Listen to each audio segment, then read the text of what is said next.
Bismillahirrahmanirrahim. Assalamualaikum warahmatullahi wabarakatuh.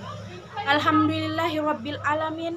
Assalatu wassalamu ala asrofil anbiya'i wal mursalin wa ala alihi washabihi ajmain, amma ba'du. Alhamdulillah, Maha Suci Allah yang menguasai alam jagat ini, Zat yang menguasai 7 petala langit dan 7 petala bumi, bahkan lebih daripada itu. Tidak ada setetes air yang mengalir, selembar daun yang jatuh, tidak ada detakan jantung, desahan nafas, kecuali semua itu di bawah pengawasan dan pengaturan Allah Subhanahu wa Ta'ala.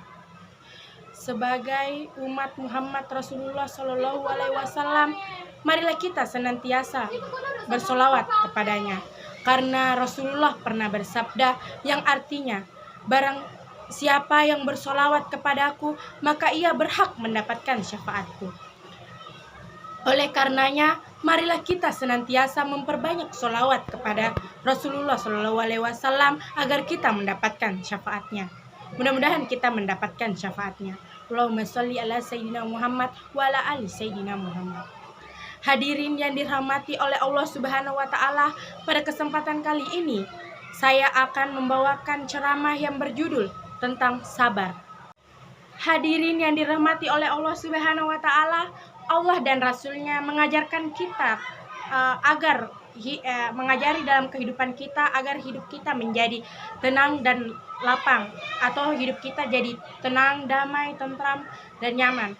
Itu salah satunya yaitu sifat sabar. Sabar berasal dari bahasa Arab yaitu menahan diri. Jika diartikan dalam kehidupan sehari-hari, sabar itu memiliki arti yang begitu luas. Hadirin yang dirahmati oleh Allah Subhanahu wa Ta'ala, pada dasarnya semua yang bernyawa pasti akan diuji oleh Allah Subhanahu wa Ta'ala. Begitu juga kita yang oleh Allah Subhanahu wa Ta'ala dinaikkan derajatnya dari makhluk-makhluk ciptaan lainnya. Yang lain, ada beberapa ayat yang membuktikan bahwa kita adalah sebaik-baik ciptaannya. Allah berfirman dalam Quran surah At-Tin ayat 4 yang berbunyi, laqad khalaqnal insana fi ahsani taqwim, yang artinya sungguh kami telah menciptakan manusia dalam bentuk sebaik-baiknya. Nah, ayat tersebut sudah cukup menjadi bukti bahwa manusia adalah sebaik-baik ciptaan. Nah, hadirin yang dirahmati oleh Allah Subhanahu wa Ta'ala, jika kita menelaah lebih dalam tentang Al-Quran, terdapat dalam kisah Nabi Adam, yaitu kita sebagai manusia dapat lebih mulia daripada malaikat. Nah, hadirin yang dirahmati oleh Allah Subhanahu wa Ta'ala, jadi suatu keniscayaan bagi kita sebagai makhluk yang paling baik, yang paling diangkat derajatnya oleh Allah, itu tidak mungkin tidak diuji. Kita pasti akan diuji, karena kita sebagai makhluk yang baik-baik ciptaan Allah pasti akan diuji oleh Allah Subhanahu wa Ta'ala. Nah, dalam beberapa ayat juga menunjukkan pada kita tentang keniscayaan bahwa sebaik-baiknya manusia pasti akan diuji juga. Nah, itu terdapat dalam surah Al-Baqarah. Allah berfirman yang artinya, ataukah kamu mengira bahwa kamu akan masuk surga padahal belum datang kepadamu cobaan seperti yang di dalam orang-orang terdahulu sebelum kamu. Nah, di sini kita dapat melihat keniscayaan atau cobaan yang Allah berikan kepada manusia agar manusia diangkat derajatnya oleh Allah Subhanahu wa Ta'ala. Hadirin yang dirahmati oleh Allah Subhanahu wa Ta'ala, apa kaitan sabar dengan kita diuji? Nah, di sini kaitan sabar dengan kita diuji yaitu semakin kita sabar, kita akan sadar bahwa diri kita sebenarnya itu tidak mudah sabar. Maksudnya semakin kita diuji akan kesabaran kita, sampai mana batas kesabaran kita sebagai umat umat Rasulullah Shallallahu Alaihi Wasallam. Nah, maka langkah pertama agar kita membangun sikap sabar dalam diri kita atau dalam hidup kita, yaitu menyadari bahwa dimanapun kita berada, kapanpun waktunya, pasti tidak akan pernah lepas dari cobaan. Buktinya kayak misalnya kita di jalan, sementara kita naik motor kita kecelakaan, atau sementara kita jalan-jalan, atau dompet kita hilang atau diambil orang, itu semua itu tidak mengenal waktu dan tempat di mana kita akan diuji. Nah, disitulah Allah menguji kesabaran kita sebagai umatnya, sampai mana tingkat kesabaran kita. Nah, hadirin yang dirahmati oleh Allah Subhanahu wa Ta'ala, Allah menguji kita ini semata-mata untuk meningkatkan derajat kita di hadapan Allah Subhanahu wa Ta'ala.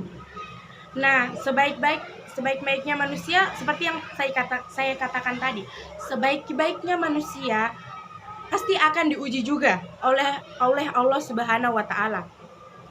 Nah, kita juga harus menanamkan, hadirin yang dirahmati oleh Allah Subhanahu wa Ta'ala, kita juga harus menanamkan dalam pikiran kita atau dalam mindset kita bahwa semua yang Allah takdirkan untuk kita itu baik.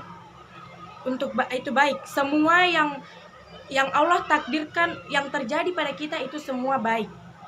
Allah berfirman dalam Quran surah Al-Baqarah ayat 216 yang artinya, diwajibkan atas kamu ikut berperang padahal itu tidak menyenangkan bagimu, tetapi boleh jadi kamu tidak menyukai atau menyenangi hal tersebut padahal itu baik bagimu, dan boleh kamu menyukai sesuatu padahal itu tidak baik bagimu.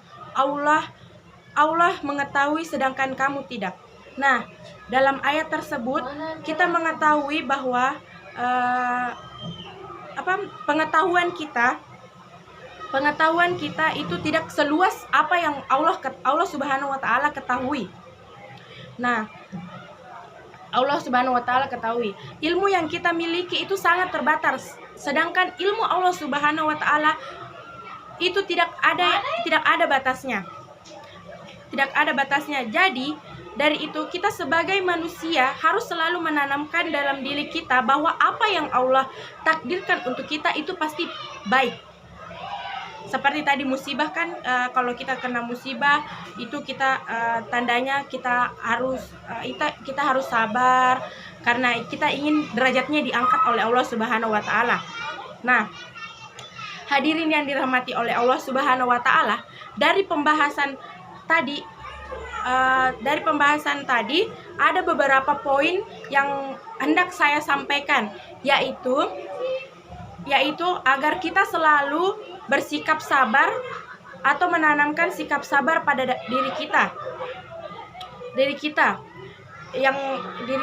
Pertama yaitu menyadari dengan hati bahwasanya kita sebagai makhluk Allah Subhanahu wa Ta'ala tidak akan pernah lepas dari ujian atau cobaan yang Allah berikan. Dan bukan semata-mata agar derajat kita tinggi di sisi Allah Subhanahu wa Ta'ala. Nah, yang artinya itu kita sebagai manusia tidak boleh berpikiran bahwa cobaan yang Allah berikan itu kenapa pada saya terus, kenapa tidak untuk orang lain. Itu karena Allah Subhanahu wa Ta'ala itu sayang pada kita. Allah Subhanahu wa Ta'ala ingin mengangkat derajat kita sebagai manusia yang baik. Nah, yang kedua yaitu kita harus menanamkan pada pikiran kita atau pada mindset kita bahwa apa yang Allah takdirkan, apa yang Allah kehendaki untuk kita itu semuanya baik. Semua baik. Bisa jadi kita tidak menyukai, misalnya kita menyukai, misalnya kita ada cowok satu, misalnya kita suka sekali sama cowok itu, tetapi Allah tidak meridhoi kita sama orang itu, pasti Allah akan menjauhkan orang itu dari kita, karena Allah mengetahui apa yang terbaik untuk kita sebagai makhluknya. Nah, hadirin yang dirahmati oleh Allah Subhanahu wa Ta'ala, Masya Allah, sungguh Sungguh nikmat apa lagi yang kami dustakan dari Allah Subhanahu wa Ta'ala, yang semata-mata menguji hambanya karena ingin menaikkan derajat hambanya. Nah, itu telah hadirin yang dirahmati oleh Allah Subhanahu wa Ta'ala. Itulah tadi ceramah yang sempat saya sampaikan. Lebih dan kurangnya mohon dimaafkan. Wabillahi taufiq wal hidayah. Wassalamualaikum warahmatullahi wabarakatuh.